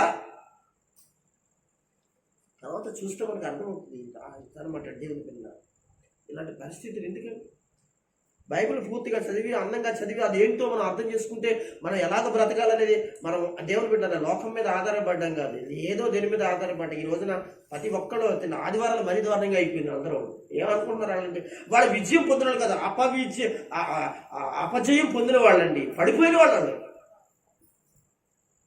చాలు, ఒక రోజు చాలండి, 1 గంట చాలండి. ఈ టైంలో ప్రార్థనలో ఉండాలి. ప్రార్థన ఉన్నది కదా సంఘ క్రమాల్లో కదా. వాళ్ళందరూ ఏమనాలి? నేను పడిపోయిన వాళ్ళు అనాలండి. అది ఎక్కువ నీకు. నీ కృప దేవుడు ఇంకెందుకు చూపించి ఇంత టైం వరకు కూడా దేవుడు నీ కృప చూపి సహాయం చేస్తున్నాడంటే నువ్వేమనుకుంటున్నావు? ఏం చూస్తున్నావు? నేను అప్పుడప్పుడు కొంతమంది దగ్గర స్వరాలు నాకు వినబడుతూ ఉంటాయి. డబ్బుంటే ఏదైనా చేయొచ్చు. నేను 30 సంవత్సరాల సేవలో చెప్తున్నానండి, డబ్బుంటే ఏదైనా చేయొచ్చు. డబ్బుంటే అబ్బాబ్బా నాకు ఒక్కొక్కసారి ఇంకా ఒళ్ళు భయమేసేస్తుందండి ఆ మాట. డబ్బుంటే చేస్తావా? మరి అన్న తర్వాత ఏం చేశారు? నా ఎదురుకుండగా అన్న వాళ్ళకి ఏం చేశారు? ఏం చేయలేదు, ఇబ్బందులు పడ్డారంటే. అర్థమవుతుందండి? జాగ్రత్త. దేవుడు ఉంటేనే నీకు, ప్రార్థన ఉంటే నీకు, సావాసం ఉంటే నీకు. దేవుని స్తోత్రం చెప్పండి. మీరేనండి. బైబిల్లో ఒక మాట ఉంది, అపోస్తలుల కార్యాలు చదవద్దు, 2వ అధ్యాయంలో 42వ వచనంలో ఇందులో ఉంటుందండి. ఏమని? అపోస్తల బోధ యందును సావాసమందును రొట్టె విరుచుట యందును ప్రార్థన చేతిని ఎడతెగక. మీకు అర్థమైందండి? మీరు మన అపోస్తల బోధ యందును, వాక్యం వెనుకోకుండా ప్రభు బల తీసుకోకూడదు, వాక్యం వెనుకోకుండా ప్రభు బల తీసుకోకూడదు, ప్రార్థన అక్కడ చేయకోకుండా ప్రభు బల తీసుకోకూడదు. తర్వాత ప్రభు బల తీసుకోలేదు ఏం చేయాలి? సావాసంలో అది 1 గంట 2 గంటలు గడపకోకుండా బల తీసుకోకూడదు. అవునండి, ఇది నా మాటలా, నా సొంత మాటలా, నాకు ఇష్టం లేక? ఓకేనండి, ఆలోచించు. దేవునికి స్తోత్రం కలుగును కాక. ఈ నోటి మాటతో చెప్పను, వాక్యంతో చెప్పాను. కావత వాక్యం అక్కడ ఉంది, కావత చూడండి. అపోస్తుల బోధ యందును సావాసమందును రొట్టె తీసుకోవాలి అని అంటే ప్రార్థన చేయటం ఎందును, ఈ 3 చేసి రొట్టె తీసుకోవాలి. నేను చాలాసార్లు చాలా మందికి చెప్తూ ఉంటుంటాం, బొత్తిగా రొట్టె విషయంలో చెప్తాం, బాగా బొత్తిగా ఏంటండి కనుక పరిస్థితి బాగోలేని స్థితిలో ఉన్న వాళ్ళకైతే బరవాల. అది కూడా కరెక్ట్ కాదన్నాడు, అది కూడా ఇవ్వకూడదు అన్నాడు. ఆస్తు వాళ్ళు అలా ఉండిపోయి చనిపోతారేమో అని ఒక భయం రేపొద్దున్న లెక్కప్పు చెప్తాడు, చెప్పాలేమో అని భయంతో ఆ మంచం మీద ఉండే పరిస్థితులు కలిగిన వారికి మేము ఏం చేస్తామంటే అనమాట. ఇక అన్నీ అనుకూలంగా ఉండి, అన్ని పరిస్థితులు అనుకూలంగా ఉండి ప్రభు బల కొరకే నువ్వు అంత అశ్రద్ధనా? ఏమండి, ప్రభు బల విషయం అంత అశ్రద్ధనా? దయచేసి నేను ఎందుకు చెప్తున్నా? ప్రేమతో చెప్తున్నా, దేవుడి కోపం మీ మీద రాకుండా ఉండడానికి చెప్తున్నాను. బైబిల్లో దేవుని సేవకులైన వారు, దేవీజనులైన వారు ఎవరైతే ఉన్నారో వాళ్ళందరూ కూడా ఎందుకు చెప్పంటే దేవుని కోపం వాళ్ళ మీదకి వచ్చేస్తుందేమో అని ముందుగా చెప్పి వాళ్ళని ఏం చేశారు, లైన్లో పెట్టేవాడు. ఎందుకంటే ప్రవక్తకి దైవజనుడికి తన ప్రజలైన వారికి ఇబ్బందిగా ఉంటూ ఆయనకి ఆ దైవజనుడికి ఏమైనా ఇష్టం ఉంటుంది అంటారా? అందుకే ముందుగా దేవుడు అన్నాడు, రే బాబు తర్వాత వాళ్ళు చిన్న చిన్న తప్పులు చేస్తారు, నాకేం కోపం వస్తుంది, 1-2 దెబ్బలు కొడతాను, ఏమక్కర్లేదు, ఒక దెబ్బ కొట్టక్కర్లేదు, ముందు చెయ్యి ఎత్తే చాలు, దెబ్బ కొట్టక్కర్లేదు, చెయ్యాలా ఎత్తే చాలు, గది అలాగా ఏమైంది 10 సంవత్సరాలు జరుపుకునే వాళ్ళు కోలుకోలేరు, కొట్టక్కర్లా, దేవుడు కొట్టక్కర్లు ఊరిని అలా అన్నాడండి చాలు. చూడండి, అప్పుడప్పుడు మనం పెద్ద వాహనాల మీద వెళ్తారు, కొంతమంది చిన్న వాహనాల మీద వెళ్తారు అనమాట. పెద్ద వాహనాలు గుద్దక్కర్లా, ఊరిని ఎలా రాసుకెళ్తే ఏమవుతుంది, అంత దూరంలో పడతారు. కనుక ఏసే పెద్ద వాహనం అంటే కనుక దేవుని పిల్లలు ఎందుకు చెప్తున్నానంటే అసలు దేవుని సన్నిధిని మనము చాలా మెలకుగా ఆలోచన చేయాలి. ఇప్పుడు మనం ఏం చెప్పుకుంటున్నాం? ఏమిటి? ఆశ. అది అన్నమాట. ఎంత మంచి మాట అండి. ఆశ తన దేవుడని యెహోవాకు మొరపెట్టి అన్నాడు. యెహోవా విస్తారమైన సైన్యములో అదేనా? అదే కదా. చూడండి, విస్తారమైన సైన్యము చేతిలోని ఓడిపోకుండా బలము లేని వానికి విస్తారమైన ఏమంటే విస్తారమైన సైన్యం అంటుంది. ఎవరికి? ఇది లేరు సైన్యం.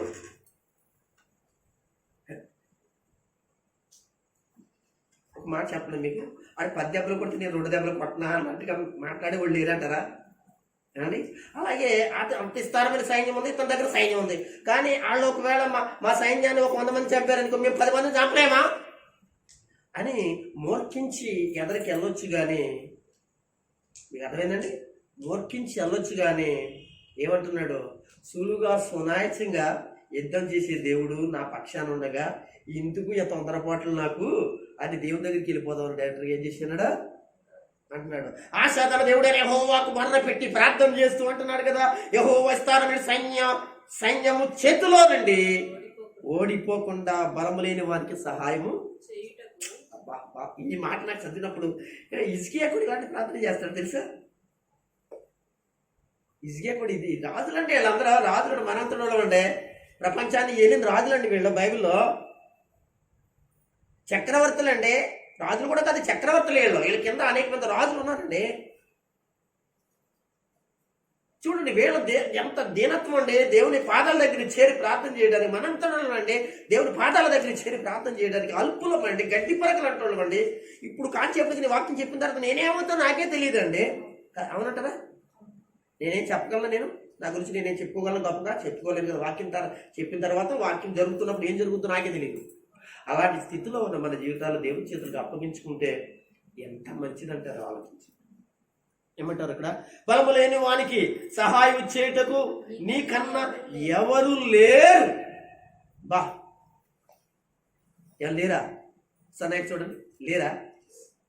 ఎంత సైన్యం ఉందండి, ఎంత బలంగా ఉందండి, ఎంత డబ్బు ఉందండి, ఎంతమంది ప్రజలు ఉన్నారండి, ఇంతమంది ఉంటుండగా ఎవరు లేరు అంటున్నాడే. దాన్ని మనం అర్థం చేసుకోవాలి. అంటే నీ జీవితం నా జీవితంలో ఎన్ని ఉన్నా కానీ దేవుడు లేకపోతే సున్నా. అర్థమవుతుందండి? సున్నా. దేవుని జనాంగమా, దేవుని పిల్లలారా, ఇలాంటి వారికి దేవుడు సహాయం చేయకుండా ఉంటారంటారా? ఇంతగా దేవుని సన్నిధిలో లొంగిపోయి అనగా బ్రతిమలాడేవాడికి సహాయం చేయకుండా ఉంటాడా? ఉండడు. ఆయన ఏమన్నాడు తెలుసా? రక్షింపనేరకుండానట్లుగా నా హస్తము కొరసగాదు, విననేరకుండానట్లుగా నా చెవులు మందం కాదు. ఒకవేళ మందంగా ఉండాలంటే మన చెవులు మందంగా ఉంటాయేమో తప్ప, ఏమండి చాలా ఘోరంగా మన చెవులు మూసుకుంటామేమో తప్ప, చేయడానికి మన చేయి వెనక లాక్కుంటామేమో తప్ప, నిజంగా యథార్థవంతులను దేవుడు విడిచిపెట్టాడు. అదే కదా ఆశ అన్నాడు. తన ఎడల యథార్థముగా ప్రవర్తించు వారికి ఏంటంటే ఆయన కన్ను ఎక్కడ చేస్తుంది? లోకమంతా సంచారం చేస్తుంది. అదే కదా ఆయన చెప్తున్నాను. వచ్చేది ఇందులోకి వచ్చేది ఎక్కడికి? నీకన్నా ఎవరు లేరు మా దేవా, యెహోవా మాకు సహాయం చేయము, నిన్నే నమ్ముకుని ఉన్నాము. నీ నామమును బట్టి ఈ సైన్యము ఎదిరించుటకు బయలుదేరి ఉన్నాము.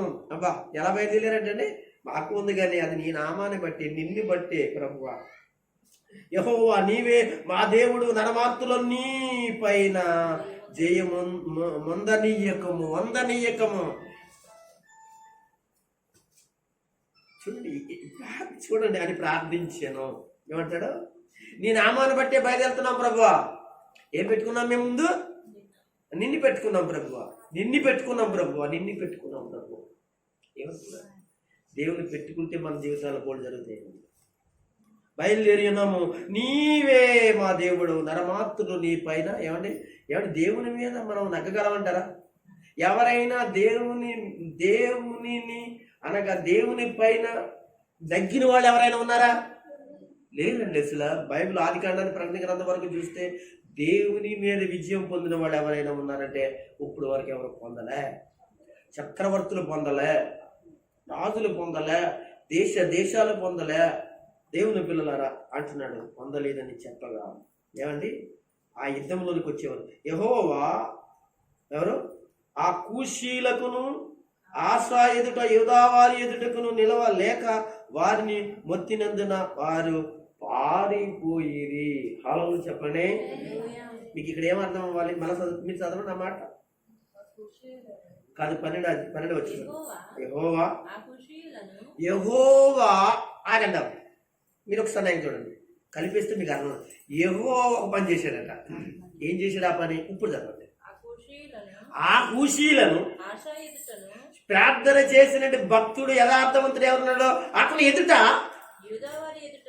అది ఆ యొక్క యుద్ధానికి వెళ్ళిన యోధావారి ఎదుటను నిలబడకోకుండా వారిని మొత్తినందున పారిపోయి. Praise the lord. హల్లెలూయా చెప్పండి.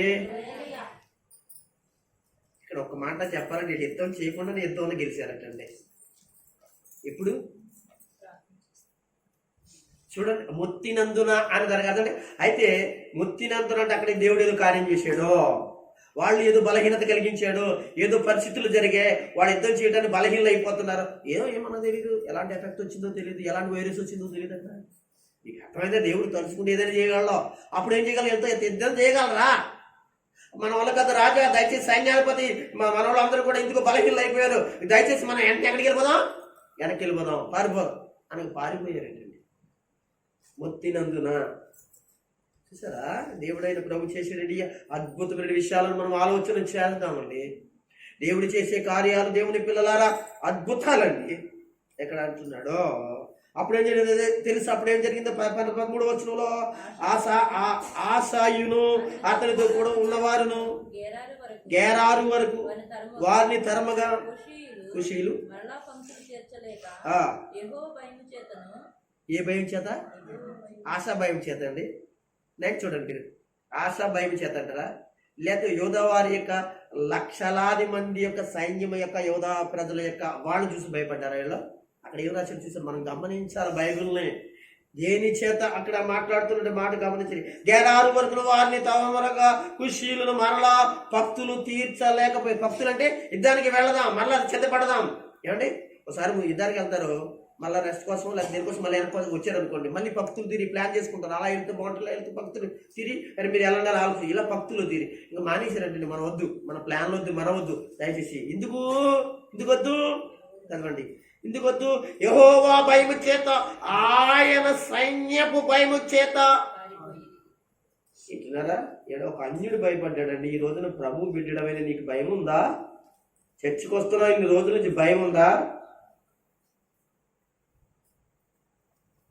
చూడండి, అర్థమైపోయిందండి, సీన్ అర్థమైపోయింది. ఆ దేవుడు వాళ్ళకి వెళ్తూ ఉన్నాడు. మనలో చాలా మందిని మొత్తేసాడు. అందుకే మనోళ్ళకి కొంతమంది మోకాళ్ళు నొప్పులుగా ఉన్నాయి, మనోళ్ళకి ఏమో నడుంపోట్లుగా ఉన్నాయి, ఈ ఏంటో బాడీ పెయిన్స్ లాగా ఉన్నాయి, యుద్ధానికి వెళ్ళడానికి ఇబ్బందిగా ఉంది. ఇదే మొత్తడం అంటే ఏంటనుకున్నారు? వివరిస్తే అర్థం అవుతుంది. వివరించాలి, చెప్పాలి అంటే పరిశుద్ధాత్ముడు తోడుగా ఉండాలి. ఆయన మాట్లాడాలంటే సేవకుడితో మాట్లాడితే మీకు అర్థమవుతుంది. అంటే పరిశుద్ధాత్ముడు సేవకుడి మీద ఉన్నాడు మాట్లాడుతున్నాడంటే ఇదే. ఈ సేవకుడి దగ్గర అలాగే ఈ మాటలు మాట్లాడుతున్నాడు, ఎవరున్నారు ఆయన మీద? పరిశుద్ధాత్ముడు. అందుకే ఆ సేవకుడి విషయంలో మీరు చాలా జాగ్రత్తగా ఉండాలి.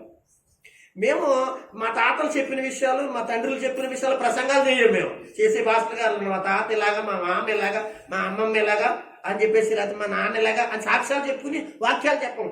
బైబిల్లోనే దేవుడు దగ్గర నేర్చుకున్నాం మేము. దేవునికి స్తోత్రం. దేవుని భయాన్ని, దేవుని సంగతులు దేవుని దగ్గర ప్రార్థించి నేర్చుకున్నట్టు వారుగా మనం ఉన్నాం. దేవుని పిల్లల ఆలోచిద్దాం. ఒక విషయం చెప్పమంటారా? దేవుని పిల్లలరా, యెహోవా భయము చేతను, ఆయన సైన్యపు భయము చేతను పారిపోయిరి. ఏమంటే ఒకసారి మీకు అర్థమైందా? నేను ఇందాక ఒక మాట అన్నాను, మీరు ఒకసారి ఆలోచించండి. ఒక్కసారి మీకు మంచి మర్మం చెప్తాను. అదేం తెలుసా? మీకు ఇప్పటికీ తాకలేదు, మీకు ఆలోచన రాలేదు. అది నేను చెప్తే మీకు ఆలోచన వస్తుంది. మీకు యోధా వారి సైన్యం చూసి పారిపోయారా? వాళ్ళు భయపడిపోయారా? వాళ్ళ గుర్రాలు చూసి పారిపోయారా? అంటే వాళ్ళ సైన్యం చూసి పారిపోయారా? లేకపోతే ఆశ యొక్క బలం చూసి పారిపోయారా? కాదు కదా. అక్కడ ఏమన్నాడు? యెహోవా భయము చేతను, సరిగ్గా చదవండి అక్కడ, యెహోవా భయము చేతను, యెహోవా సైన్యము చేతను. అంటే మీకు యెహోవా సైన్యం ఎక్కడ ఉంటుందండి? పరలోకం నుంచి దూతలు అనమాట. మీకు అర్థమైందా? అక్కడ యుద్ధం చేసిన వాళ్ళు ఎవరు? చూడు ఎంత మర్మంగా రాశాడు ఇక్కడ. యెహోవా భయము చేతను అనే సైన్యం చేతను. ఎవరు సైన్యం చేత? యెహోవా అని దేవుడు సైన్యం. ఏమండి బైబిల్లో మాట ఉందండి, ఒక్క దూత అంటే లక్షలాది మందిని చంపేసిందంటండి. ఒక చోట రాశాడు దేవుని వాక్యంలో. మరి పరలోకం సైన్యమే వస్తే ఎంతమందిని చంపేస్తుందో చూడండి. ఒక్క దూతండి. ఇద్దరు వస్తే చూడండి, ముగ్గురు వస్తే చూడండి, ముగ్గురు చాలండి దూతలో. దేవుని సైన్యం అనబడేంటి ఆ దూతలే అనగా కిందకు వస్తే. అందుకేనండి మనం దేవుని మీద ఆధారపడాలని చెప్తున్నాను. దేవుని మీద మనం భయం కలిగి ఉండాలని, దేవుని మీద భక్తి కలిగి ఉండాలని చెప్తున్నాను. యథార్థంగా ఉండాలని. ఇప్పుడు ఇవన్నీ ఎవరి జీవితంలో జరుగుతున్నాయి? సార్ మీ దగ్గర నాకు ప్రశ్న కావాలి కదా. మరి ఇది ఎవరు చేస్తున్నారు? దేవుడే చేస్తుంది. ఇదంతా తెలుసు కదా. ఈ విషయంలో మధ్య తప్పు పని చేశాడంటే, ఇన్ని కార్యాలు చేస్తుంటే ఏదో తెంగా పని చేశాడు. మీకు అర్థమైందా?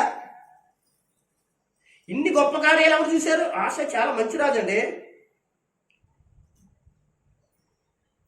దేవుని పిల్లలారా గమనిద్దాం. మీకు ఎక్కువగా వివరించడానికి కాదు, కానీ కొన్ని విషయాలు చెప్పి నేను ముందుకు వెళ్ళాలని ఉద్దేశించాను. అర్థం కాదు, స్పీడ్గా చదివండి. ఎందుకంటే యోధా వారి విశేషమైన కొల్ల సొమ్మును పట్టుకునేది ఆనండి. చదువుదాం. పారిపోయిన తర్వాత యోధా వారు ఏం చేశారండి? అయితే ఈ యుద్ధానికి వచ్చినట్టు వాళ్ళు ఎవరైతే ఉన్నారో కూషీలు వీళ్ళందరూ ఎవరైతే ఉన్నారో వీళ్ళందరూ కూడా ఏం చేసి పడ్డారు అనగా యుద్ధంలో పడిపోయారు. వాళ్ళ దగ్గర బంగారు నగలు, నెత్తి మీద కిరీటాలు ఇవన్నీ ఇంకోదండి. తర్వాత ఇల్లు చూసుకున్నప్పుడు వీళ్ళందరూ పడిపోయి ఉన్నారు. ఏం జరిగింది చూసిన యోధా వారికి ఏంటంటే దొరికిందే సొందని చెప్పేసి మొత్తం అంతా ఏం చేశారు, వాళ్ళ దగ్గర నుండి వాళ్ళ యొక్క తల మీద ఉన్నవి ఒంటి మీద ఉన్నవి కూడా నొల్లేసుకున్నారటండి. చదవండి ఒకసారి. యోధా వారు విశేషమైన కొల్ల సొమ్మును పట్టుకున్నారు. గేరాలు చుట్టూ ఉన్నటి పట్టణాలలోను వారందరి మీదకి యెహోవా భయము వచ్చిన కనుక ఆ పట్టణములన్నిటిని కొల్ల పెట్టి వాటిలోనున్న మికటమైన కొల్ల సొమ్మంతయు దోచుకునేది. మరియు వారు పశువుల సాలను పడగొట్టిరి. విస్తారమైన ఏళ్ళ చుట్టుపక్కల ఎక్కడైతే వాళ్ళు యుద్ధానికి వెళ్ళారు, యుద్ధానికి వచ్చారు వీళ్ళందరూ కూడా. తర్వాత ఏం చేశారండి, వీళ్ళకి బలం వచ్చేసిందండి. దేవుడు కార్యం చేశాడు. దేవుడికి స్తోత్రం. హల్లెలూయా అండి. ఇన్ని మంచి కార్యాలు చూశాడు. ఎవరు చూసింది? ఎవరు? ఆశ. ఇప్పుడు 16:9 ఒకసారి వద్దాం, ఎందుకంటే మీకు అర్థం అవ్వడానికి. 16 అధ్యాయం తన ఎడల యథార్థ హృదయము గల వారిని బలపరచుటకై యెహోవా కనుదృష్టి లోకమందంతటా సంచారం చేయుచున్నది. ఈ విషయం మందు నీవు మతి తప్పి ప్రవర్తించదు గనుక ఇది మొదలుకొని నీకు యుద్ధములే కలుగును. అంటే ఇప్పుడు వరకు కూడా దేవుడు తనకి విజయాలు ఇస్తూ దేవుడు ఉండి దేవుడే యుద్ధం చేస్తూ ఉన్న తర్వాత ఏదో జరిగింది. అది ఏం జరిగిందో ఒక్క 2-3 మాటల్లో నేను చెప్పేసి ముగిస్తా. ఒకసారి దేవునికి స్తోత్రం చెప్పండి. ఏంటంటే ఇక్కడ ఎవరు చెప్తున్నారు? ఒక దైవ సేవకుడు ప్రవక్త వచ్చి చెప్తున్నట్టు మాట ఇవన్నీ కూడా. అయితే ఏం జరిగిందో తెలుసంటే, ఆశ ఒక పని చేశాడు. ఆ పని ఏంటో చెప్పమంటారంటే, దేవుని బిడ్డలారా, యూదా రాజ్యము ఇశ్రాయేలు రాజ్యం అని చెప్పాను కదా. ఇశ్రాయేలుకి రాజ్యం 10 గోత్రాల్లో వాళ్ళ యొక్క రాజు ఉన్నాడు. ఆ రాజు పేరు ఏం పేరంటే మీకు వివరంగా చెప్పడానికి నేను ప్రయత్నించడానికి చూస్తాను. ఎక్కడ ఉందో ఒక మాట చదువుతాను, మీరే చదువుగానే వాక్యము ఎక్కడంటే ఆ మాట.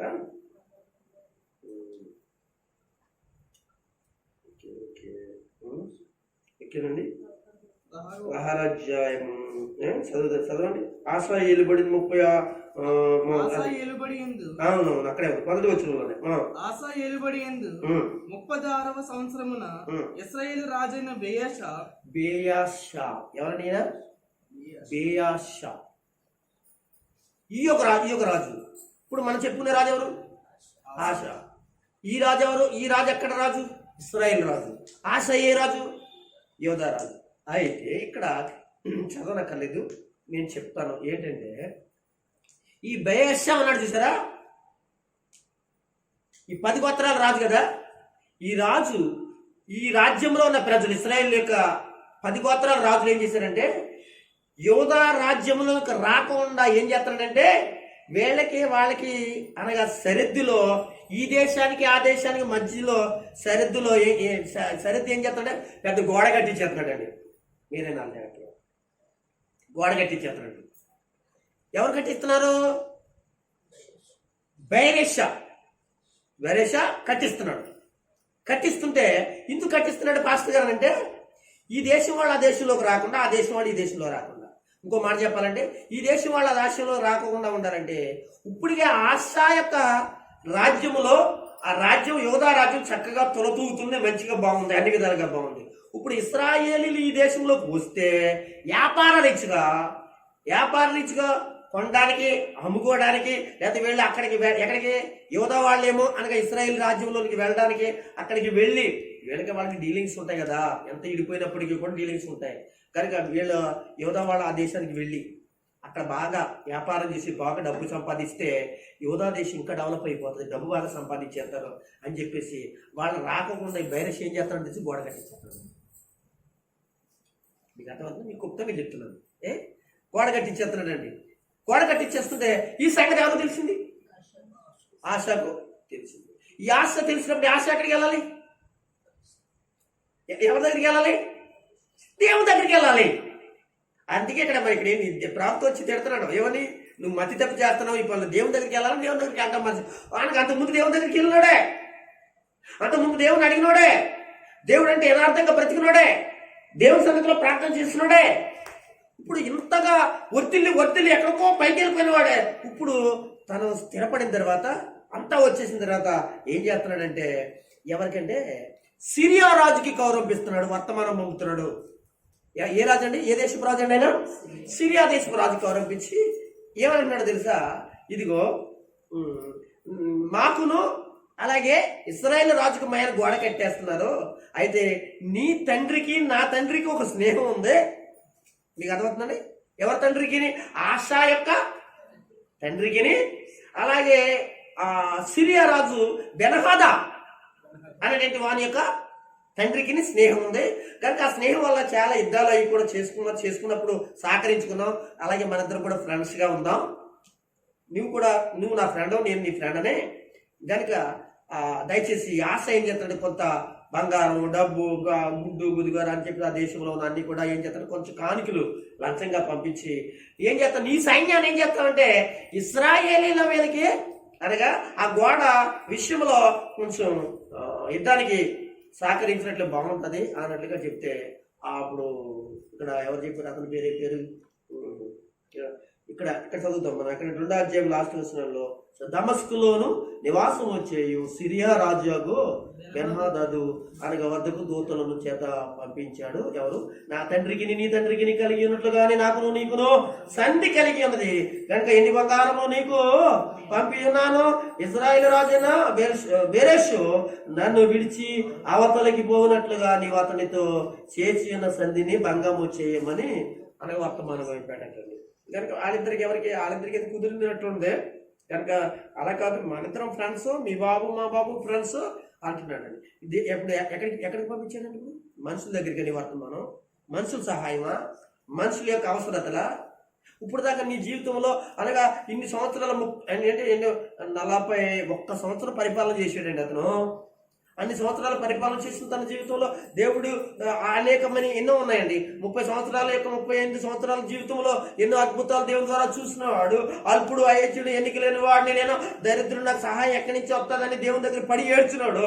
ఇప్పుడు మనుషుల సహాయం కోసం వస్తున్నాడండి, మనుషుల అవసరత కోసం వెళ్తున్నాడు అండి. ఇది దేవుడు చూశాడండి. వింటున్నారా? మీకు అర్థమవుతుంది కదా? సరి స్తోత్రం చెప్పగలరా? హల్లెలూయా. ఇప్పుడు ఏం జరిగింది అంటే ఇప్పుడు పంపించగానే అతను డబ్బు తీసుకుని ధనం తీసుకుని సైన్యాన్ని పంపించేసాడు తెలుసా. అక్కడ బైరేష అని ఇజ్రాయెల్ దేశంలో కొంతమందిని కొన్ని పట్టణాలను అట్లా యుద్ధం చేసి వాటిని కొలబెట్టేస్తుంటే అప్పుడు ఏం చేసిందంటే ఏం జరిగిందని బైరేష ఏం చేశాడు తెలుసా. బైరేష ఏం చేశాడంటే ఏంటి ఇలా జరుగుతుంది, ఏంటి పరిస్థితి ఇలా జరుగుతుంది, మన పక్షాన ఉంటా అన్నాడు కదా, ఏంటి ఇలా జరిగిందని చెప్పేసి ఏంటి తెలుసుకుంటే ఏం కాదు అలా యోధారాజు ఆశ ద్వారా వీళ్ళిద్దరు ఫ్రెండ్స్ అయ్యారు అని చెప్పేసి దేనికోసం అంటే గోడ గురించి అనగా ఆ గోడ కట్టడం మానేసాడండి. ఎవరో ఇశ్రాయేల్ రాజు అయినా బైరేష మానేసాడు. మానేసిన తర్వాత ఆశారాజు ఏం చేశాడో తెలుసా. అలాగే కట్టుతున్నంటే ఆ గోడ దగ్గరికి తన సైన్యాన్ని పంపించి తన వారిని పంపించి అక్కడ రాళ్ళు, కర్రలు, ఓగేరు అక్కడ ఏమైనా తెచ్చుకుని ఏం చేశాడంటే యోధా దేశంలో కొన్ని పట్టణాలకి కావాల్సిన గోడలు, పేకారాలు అక్కడికి తెచ్చుకుని కట్టించుకున్నాడు. ఇది దేవుడు చూశాడు. అంటే ఇప్పుడు మీకు ఏమర్థం అవ్వాలంటే అతడు ఇప్పుడు పని జరిగింది, అసలు పని జరిగిందా లేదా? దేవుడు ఉన్నప్పుడు పని జరిగింది, మనుషులు చేసినప్పుడు కూడా పని జరిగింది కదా. ఇప్పుడు దేవుడితో పని ఏంటండి? ఆశకి మీరు కూడా ప్రసంగం వింటున్నప్పుడు కూడా ఈ వాక్యం చదివినప్పుడు కూడా ఇప్పుడు దేవుడి మీద ఆధారపడినప్పుడు పని జరిగింది. మీరు వినాలి, ఇక్కడ పాయింట్ మీరు గమనించాలి. కనుక దేవుని మీద ఆధారపడినప్పుడు దేవుడు సహాయం చేశాడు. ఇప్పుడు మనుషుల మీద కూడా ఆధారపడినప్పుడు సహాయం దొరికిందా లేదా? సహాయం దొరికింది కదా, దొరికింది కదా అని మనం చదువుకుంటే అలాగుంది, కానీ దేవుడు మాట్లాడుతుంటే అలా జరగలేదు. ఇప్పుడు చదువుతాం ఏమైందో చదువుతామా. ఇప్పుడు 7వ వచనం చదవండి. ఇప్పుడు 16 ఆ కాలం ముందు అదే ప్రవక్త అనమాట ఎవరి దగ్గరికి వచ్చేసాడు. ఇప్పుడు అనానియా అని యూదారాజైన వచ్చి ప్రవచనం చెప్తున్నాడు, వాక్యం చెప్తున్నాడు, ప్రకటిస్తున్నాడు. దేవుని దగ్గర నుంచి ఏమొచ్చింది? వర్తమానం వచ్చింది. ఆశారాజా ఏంటంట? నమ్ముకున్నప్పుడు జరిగింది, నమ్ముకోలేనప్పుడు కూడా జరిగిందిగా. మళ్ళీ ఇంక ప్రవచనాలంటే పాతగారి బోధలేంటి? కానీ ఆ బాధల్లోనే ఆంతర్యము ఎరగలేని ప్రజలకి ఏంటి తెలిసిందంటే మనుషుల మీద నమ్మకంతోనే ఉంటారు. మనం గమనించవలసిన విషయం ఏంటి తెలుసా? అందుకే అభిషేకం కావాలని నేను ప్రతి ఆదివారం పరిశుద్ధాత్మని గురించి ఇందుకు చెప్తున్నాను. అందుకే ఇప్పుడు అనగా ఎవరు నమ్ముకోలేదటండి? నమ్ముకొనక నీవు సిరియా రాజు నమ్ముకుంటేవి. సిరియా రాజు యొక్క సైన్యము నీ వశం నుండి తప్పించుకుని పోయెను. సిరియా రాజు యొక్క సైన్యం నీ యొక్క వశం నుండి తప్పించుకుని పోయెను. బహు విస్తారమైన రథములను గుర్రపు రౌతులు గల కృషియులు లూబీయులు గొప్ప దండే వచ్చేది కదా. అయినను నీ యెహోవాను నమ్ముకున్నందున. ఆగండి. అయినను ఇక్కడ మీరు గమనించండి. అసలు వాళ్ళు ఓడిపోవడానికి, వాళ్ళు చచ్చిపోవడానికి, వాళ్ళు పారిపోవడానికి, వాళ్ళు నాశనం అయిపోవడానికి అనగా అదంతా కూడా జరగడానికి గల కారణం ఏంటిది? అయినను. ఇంతకుముందు నువ్వు ఏమైనావు చదవండి. అయినను అది అసలు దేవుడు అక్కడ కార్యం చేయడానికి ఏంటి అంటే అప్పుడు వాళ్ళ ద్వారా ఆ సైన్యం ద్వారా నీకు విజయం వచ్చింది. అలాగే నీ డబ్బులు ఏదో పంపడం వలన, లేదా కానుకలు ఏదో పంపడం వలన, అది ఇస్తారని బంగారం డబ్బు పంపడం వలన, వాడు యుద్ధం చేయడం వల్ల ఏదో జరిగిందని అనుకుంటావా? కాదు. వాళ్ళకి కూడా నేను ఏం చేశానో తెలుసా? బలం ఇచ్చాను. వాళ్ళ యుద్ధంలో దగ్గరట్లుగా నేనే చేశాను. ఎందుకో తెలుసా? నీ దగ్గర కొంత ఏముంది? ఈ వరకు నుండి నమ్మకం ఉంది, భక్తి ఉంది అనగా అయినను చదువు. అదే అనమాట అండి. ఎందుకు విడిచిపెడతాడంటే అప్పుడప్పుడు ఏదో చిన్న చిన్న తప్పులు చేస్తారు. అయినప్పుడు కూడా దేవుడు శిక్షగా అప్పగిస్తాడంటారా? అప్పగించడం గల కారణం చూడండి. అయినను యెహోవా యందు అనగా ఏం చేసావు? యెహోవా వారిని చేతికి అప్పగించిన. అయినను నీవు యెహోవాను నమ్ముకునినందున ఆయన వారిని. ఒకసారి దేవుని స్తోత్రం చెప్పండి. ఎవరి చేతికి అప్పగించాడు? ఏమండి, ఎవరి చేతికి అప్పగించాడు? అసలు యుద్ధానికి వెళ్ళాడా అప్పగించడానికి? అంటే వాళ్ళు చేసిన యుద్ధం ఎవరు చేశారు అంటున్నాడా? నువ్వు చేసావు. అది ఎవరు చేశారు? నేను చేసావు. ఇందులో ఎంత మర్మం ఉంది. ఇప్పుడు చెప్పండి. అక్కడ దేవుడిని నమ్ముకున్నప్పుడు అనగా విజయం కలిగింది. ఇక్కడ దేవుని మీద ఆధారపడుకోకుండా వెళ్ళి మనుషుల మీద ఆధారపడి చేసినప్పుడు కూడా ఏదో తప్పు చేస్తున్నాడు, సరి చేద్దాం. గవికి మనం వదిలేసామా మొత్తం వాళ్ళందరూ ఆ యుద్ధం ఓడిపోతాడు. తర్వాత ఎప్పుడు ఓడిపోతాడు? నా పిల్లాడు ఏడుస్తాడు కనుక విజయం జరగలేదంటే నాకే అవమానం కలుగుతుందని దేవుడు చేసిన పని ఏంటో తెలుసా?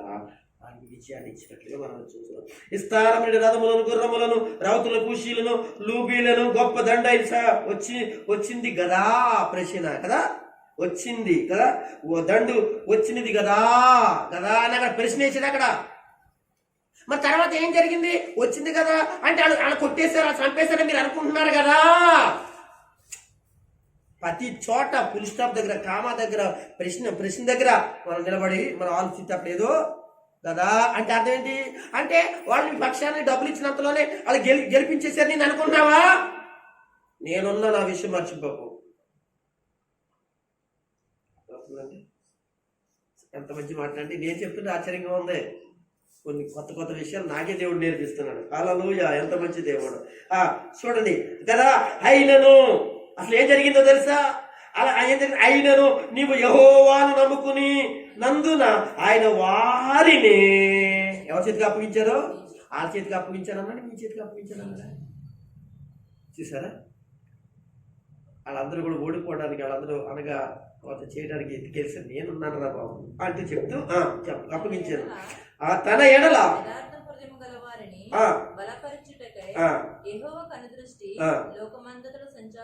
అది కొంత కాదు. నీ దగ్గర ఏముందిరా బాబా? ఏముంది నాన్న? చెప్పండి. యథార్థం ఉంది. ఏమండి? అలాగని వదిలిపెడతాను అనుకున్నావా? నువ్వు చేసిన తెంగర పనికి నేను వదిలిపెడతాను అనుకున్నావు దేవుడు? ఏమండి, దేవుడు చాలా చూడండి, మనం చేసేసాం కదా దేవుడు కృప చూపాడు అని మనం చాలాసార్లు అనుకుంటాం. లేదు. ఒకవేళ ఆ టైంలో నువ్వు బ్రతికుండొచ్చు, లేకపోతే సహాయం నీకు రావచ్చు, కృప చూపడచ్చు, వర్దిల్లొచ్చు. కానీ దేవుడు ఏం చేస్తాడో తెలిసి అంటే ఇదిగో మనం చేసిన ప్రతి దానికి తీర్పు ఉంటుందనే విషయాన్ని మర్చిపోతాం. ఇక్కడ ఏమంటాడంటే కనుక నేను మరి నువ్వు యథార్థవంతుడు కనుక నేను నిన్ను చూశాను కనుక పర్వాలేదు, అంతవరకు బాగానే ఉంది. అయితే ఏం చేశాడు అక్కడ? చూడండి, ఈ విషయంలో మాత్రం నువ్వు మతి తప్పేసావు. తెలుసా? మతి తప్పేసావయా. ఇన్ని కార్యాలు చేస్తాను నేను, ఇన్ని అద్భుతాలు చేస్తున్నాను. నువ్వు ఎందుకు అతని దగ్గరికి వెళ్ళావు? ఏం జరుగుతుంది తర్వాత? చదండి. చూడండి, అంతకుముందు యుద్ధాలు ఉన్నాయని అన్నాడంటారా? 14వ అధ్యాయంలో నెమ్మది కలిగింది అన్నాడు కదా. నెమ్మది కలిగిన రాజ్యంలో యుద్ధాలు వస్తాయి. ఏమండి, దేవుని పిల్లలారా ఆలోచిద్దాం. దేవుని స్తోత్రం చెప్పండి. మన అంశం ఏంటి? యథార్థవంతులు ఏం చేయబడతారు? వర్ధిల్లుతారు. కనుక దేవుని బిడ్డలారా, దేవుని వాక్యం సెలవిస్తుంది. మనం ఈ రోజున ప్రభు సన్నిధిలో వర్ధిల్లడానికి ఎవరి దగ్గరికి పోతాం? దేవుని పాదాల దగ్గరికి పోతాం, దేవుని సన్నిధిలో పోతాం. ప్రభు కృప చూపినట్లుగా ఆయన సన్నిధిలో మొట్టమొదటి యథార్థంగా దేవుని అడుగుతాం, యథార్థంగా ప్రార్థన చేద్దాం. దేవుడే అన్నమాట. ఈ దీంట్లోనే మనకు 2 విషయాలు చెప్పాలి, సమయం లేదు అన్నట్టుగా చెప్పాలి. అంతే అన్నమాట. దేవుని బిడ్డలారా, అయితే ఇది కాకుండా అంటే ఇందులో ఇందులో ఇందులో ఇది రెండవ భాగం. ఈ రెండవ